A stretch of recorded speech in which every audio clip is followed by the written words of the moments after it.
So why did President Obama then cancel the D.C. voucher program? And President Obama sends his two kids to private schools in Washington, D.C. Well, he has zeroed out the funding. As a graduate of the D.C. public school He has zeroed out the funding for other underprivileged children in Washington, D.C. who want to go to private. Here's what we should be focusing on.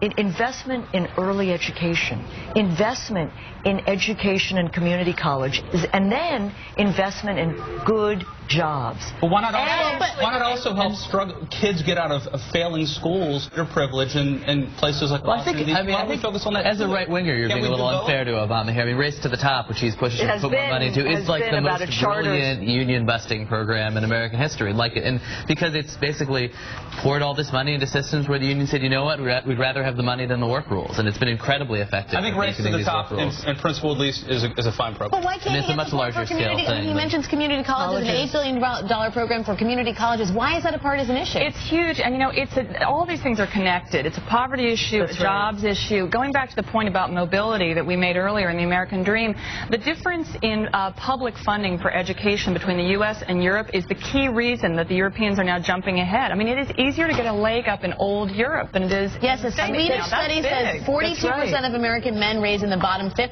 stay there as adults in Denmark.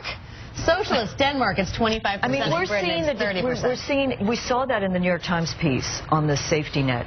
The deterioration of the middle class fused with growing poverty. 16.2 children in this country, 22% of American children in poverty.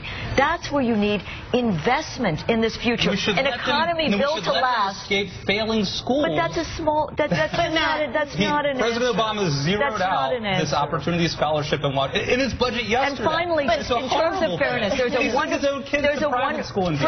Friends. When we talk about this, it's both sides though.